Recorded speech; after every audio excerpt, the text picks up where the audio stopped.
परिचय। बच्चों, आज हम रैखिक असमीका के बारे में जानेंगे।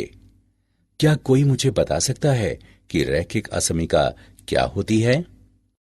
सर, असमीका में से कम या से अधिक के चिन्ह होते हैं। बहुत अच्छे। सर, तो रैखिक असमीका क्या होती है? रैखिक असमीकाएं वे कथन होते हैं जिनमें असमीका चिन्ह होते हैं। इस पाठ में आप रैखिक असमीकाओं के प्रश्नों को हल करना सीखेंगे। उद्देश्य। इस पाठ के अंत में आप निम्न करने में सक्षम हो जाएंगे: रैखिक असमीका को बताना, असमीकाएं ज्ञात करना, एक चर राशि के रैखिक असमीकाओं का हल ज्ञात करना, दो चर राशियों के रैखिक असमीकाओं का हल ज्ञात करना और रैखिक असमीकाओं का आलेखीय निरूपण करना। असमीकाएं। रैखिक असमीकाएं ऐसे कथन होते हैं जिनमें असमीका के चिन्ह शामिल होते हैं। ये चिन्ह निम्न हैं: से कम, से अधिक, से कम या बराबर, से अधिक या बराबर और बराबर नहीं। आइए बेहतर समझने के लिए कुछ उदाहरण लेते हैं। उदाहरण 1। कनिष्क लेखन प्रतियोगिता में प्रवेश के लिए आपकी आयु 12 वर्ष होनी चाहिए। इसलिए इस कथन के लिए असमीका है आयु 12 से कम। 12 से नीचे का अर्थ है 12 से कम, और इसमें 12 के बराबर शामिल नहीं है। इसलिए सही प्रतीक है से कम। ये एक चर राशि वाली रैखिक असमीका है। उदाहरण 2। सुरेश 200 रुपए लेकर बाजार रुमाल और मोजे खरीदने गया।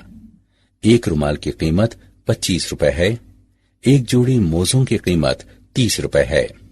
यदि एक्स रुमाल की संख्या को प्रदर्शित करे और वाई मोजों की जोड़ियों की संख्या को प्रदर्शित करे जिन्हें सुरेश खरीदता है, तो प्रोक्त समीकरण को असमीका रूप में हम इस प्रकार निरूपित करते हैं: 25x प्लस 30y कम या बराबर है 200 के। ये दो चर राशियों वाली एक रैखिक असमीका है। इसे दो कथनों में लिखा जा सकता है: 25x प्लस 30y बराबर 200। 25x प्लस 30y कम है 200 के। इसे ए नाम दें। इस स्थिति में कथन ए असमीका है। उदाहरण: एक आयत की लंबाई 5 सेंटीमीटर से अधिक है और इसकी चौड़ाई 4 सेंटीमीटर से अधिक है। आयत के क्षेत्रफल के लिए असमीका लिखें। हल: एक आयत का क्षेत्रफल लंबाई से चौड़ाई की गुणा करके प्राप्त किया जाता है।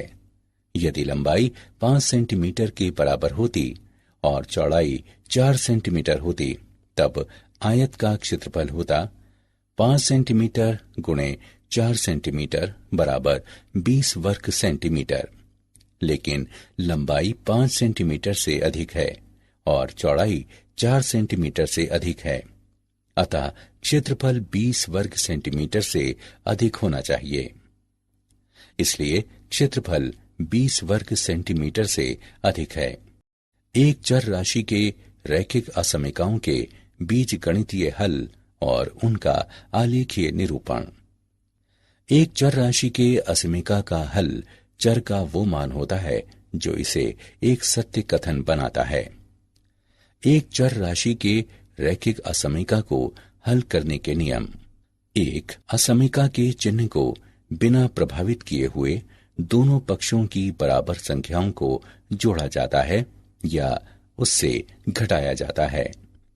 2. असमीका के दोनों पक्षों को एक समान धन संख्या से गुणा किया जा सकता है या भाग भी किया जा सकता है, लेकिन जब दोनों पक्षों को किसी ऋण संख्या से गुणा या भाग किया जाता है तो असमीका का चिन्ह बदल जाता है। 3. असमीका के किसी पद या पक्ष को दूसरे पक्ष में स्थानांतरित किया जा सकता है। साथ ही असमीका के चिन्ह को प्रभावित किए बिना उस पद या पक्ष के चिन्ह को बदल दिया जाता है। उदाहरण, हल करें। 4x माइनस 19 कम है 15x प्लस 14 से। हल के आलेख को संख्या रेखा पर दिखाएं। हल, 15x को बाएं पक्ष में और 19 को दाएं पक्ष में ले जाने पर हमारे पास है 4x माइनस 15x, जो छोटा है 14 प्लस 19 से, या माइनस 11x छोटा है 33 से, माइनस x छोटा है 3 से, x बड़ा है माइनस 3 से। इस असमीका को एक संख्या रेखा पर प्रदर्शित किया गया है।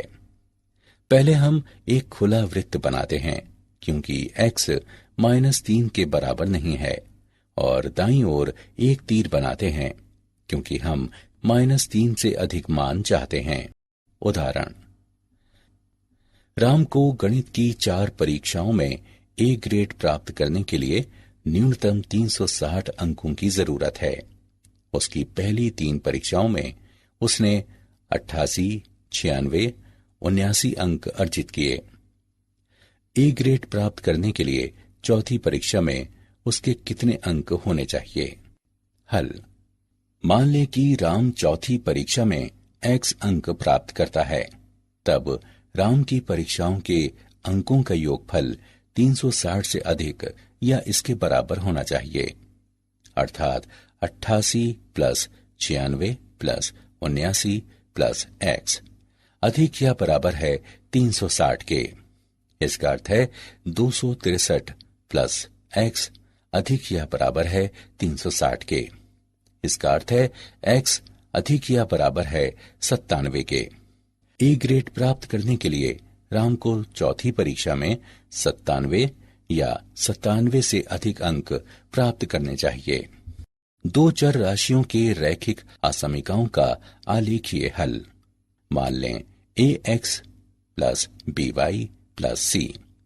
तारा, शून्य चर राशियों x और y में एक रैखिक असमीका है, जहां a, b और c यादृच्छिक वास्तविक संख्याएं हैं और तारा असमीका चिन्ह है। रैखिक समीकरण ax plus by plus c बराबर 0 xy तल में एक सरल रेखा की रचना करती है। नीचे xy तल में सरल रेखा के उदाहरण हैं, जो xy तल को 2 आधे भागों में विभाजित करती है। रैखिक असमीका का आलेख एक अर्धतल है, जिसका निर्धारण रैखिक समीकरण द्वारा होता है। सरल रेखा xy तल को 2 भागों में विभाजित करती है और इनमें से एक पूरी तरह से असमीका का आलेख होगा। यह निर्णय करने के लिए कि कौन सा अर्धतल रैखिक असमीका का हल है, हम एक यादृच्छिक बिंदु P H के लेते हैं। यहां 2 स्थितियां हैं। स्थिति 1 P रैखिक असमीका को संतुष्ट करता है। यदि बिंदु P H के रैखिक असमीका को संतुष्ट करता है, तब दी गई असमीका का अभीष्ट आलेख वो अर्धतल है जिसमें बिंदु P H के होता है। स्थिति 2 P रैखिक असमीका को संतुष्ट नहीं करता है। यदि बिंदु P H के रैखिक असमीका को संतुष्ट नहीं करता है, तब दी गई असमीका का अभीष्ट आलेख वो अर्धतल है जिसमें बिंदु P H के नहीं होता है।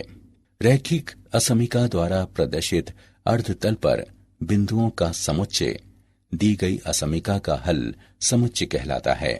यदि असमीका में से कम या बराबर या से अधिक या बराबर चिन्ह हो, तब सरल रेखा ax plus by plus c बराबर 0 को संतुष्ट करने वाले बिंदु भी असमीका के हल समुच्चय में शामिल होते हैं। यदि असमीका में से कम या से अधिक चिन्ह हो, तब सरल रेखा ax plus by plus c बराबर 0 को संतुष्ट करने वाले बिंदु असमीका के हल में शामिल नहीं होते हैं।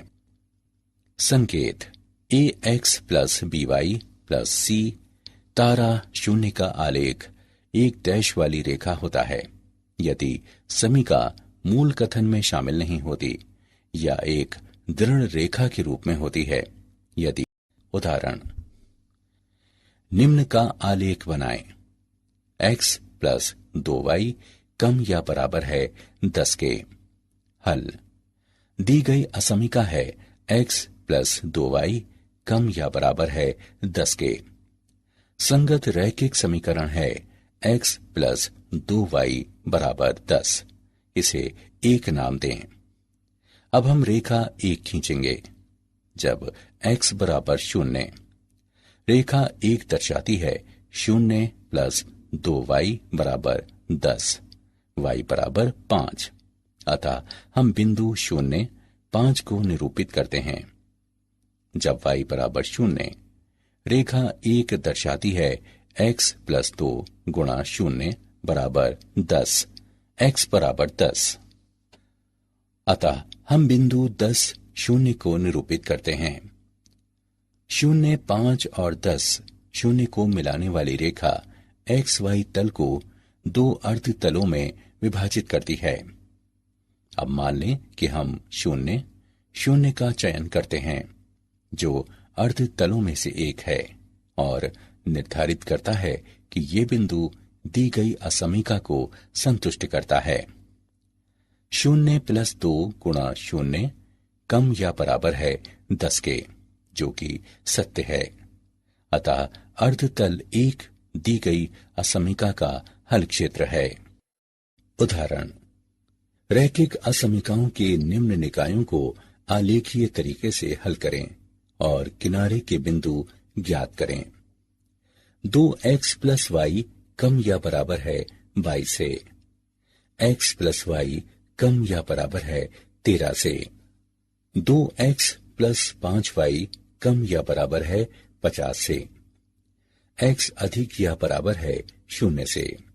y अधिक या बराबर है 0 से। हल, असमीकाएं x अधिक या बराबर है 0 के और y अधिक या बराबर है 0 के गैर ऋणात्मक प्रतिबंध कहलाते हैं। हल, क्षेत्र प्रथम चतुर्थांश में स्थित है और हम अपने ध्यान को तल के उस भाग में सीमित कर सकते हैं। पहले हम रेखाओं को आलेखित करते हैं। 2x प्लस वाई बराबर 22, x बराबर 0 पर y बराबर 22 इस प्रकार की बिंदु 0, 22 है। y बराबर 0 पर x बराबर 11 इस प्रकार की बिंदु 11, 0 है। x प्लस वाई बराबर 13, x बराबर 0 पर y बराबर 13 इस प्रकार की बिंदु 0, 13 है। y बराबर 0 पर x बराबर 13 इस प्रकार की बिंदु 13, 0 है। 2x प्लस 5y बराबर 50, x बराबर 0 पर y बराबर 10 इस प्रकार है कि बिंदु 0, 10 है। y बराबर 0 पर x बराबर 25 इस प्रकार की बिंदु 25, 0 है। इसके बाद 0, 0 को एक परीक्षण बिंदु के रूप में चुनते हुए हम इसकी संगत रेखा से बने निकाय में प्रथम 3 असमीकाओं के प्रत्येक आलेख और रेखा के नीचे स्थित अर्ध समतल को देखते हैं, जैसा कि तीरों द्वारा प्रदर्शित है। इस प्रकार प्रथम चतुर्थांश में बिंदुओं से मिलकर बने निकाय का हल क्षेत्र जो इन तीनों रेखाओं पर या इनके नीचे स्थित है। आइए किनारे की बिंदु प्राप्त करें। आकृति से किनारे के बिंदुओं को 0, 0, 0, 10, 11, 0 लिया जा सकता है और अन्य 2 बिंदुओं को समीकरणों को हल करके ज्ञात किया जा सकता है। 2x प्लस 5y बराबर 50, x प्लस y बराबर 13। समीकरणों को हल करने पर हमें प्राप्त मूल्यांकन। आगे बढ़ने से पहले हम देखेंगे कि आपने क्या सीखा। सही विकल्प को उठाकर उसके संगत स्थान पर रखें। मूल्यांकन। आगे बढ़ने से पहले हम देखेंगे कि आपने क्या सीखा। सही विकल्प को उठाकर उसके संगत स्थान पर रखें। क्या आप जानते हैं, विलियम हेनरी यंग एक अंग्रेज गणितज्ञ थे जिन्होंने असमीकाओं में महत्वपूर्ण योगदान दिया है। असमीका चिन्हों का सर्वप्रथम प्रयोग अंग्रेज गणितज्ञ थॉमस हेरियॉट द्वारा किया गया। सारांश। आइए हमने जो कुछ सीखा है उसे संक्षेप में दोहराएं। रैखिक असमीकाएं वे कथन होते हैं जिनमें असमीका का चिन्ह शामिल होता है। वे हैं से कम, से अधिक, से कम या बराबर, से अधिक या बराबर और बराबर नहीं। एक चर राशियों के रैखिक असमीका को हल करने के नियम। एक, असमीका के चिन्ह को बिना प्रभावित किए हुए दोनों पक्षों की बराबर संख्याओं को जोड़ा जाता है या से घटाया जाता है। दो, असमीका के दोनों पक्षों को एक समान धन संख्या से गुणा किया जा सकता है या भाग किया जा सकता है, लेकिन जब दोनों पक्षों को किसी ऋण संख्या से गुणा या भाग किया जाता है तो असमीका का चिन्ह बदल जाता है। तीन, असमीका के किसी पद या पक्ष को दूसरे पक्ष में स्थानांतरित किया जा सकता है। साथ ही असमीका के चिन्ह को प्रभावित किए बिना उस पद या पक्ष के चिन्ह को बदल दिया जाता है। दो चर राशियों के रैखिक असमीकाओं का आलेखीय हल। यदि असमीका में से कम या बराबर या से अधिक या बराबर चिन्ह हो तब सरल रेखा ax plus by plus c बराबर 0 को संतुष्ट करने वाले बिंदु भी असमीका के हल समुच्चय में शामिल होते हैं। और दूसरी ओर यदि असमीका में से कम या से अधिक चिन्ह हो तब सरल रेखा ax plus by plus c बराबर 0 को संतुष्ट करने वाले बिंदु असमीका के हल में शामिल नहीं होते हैं।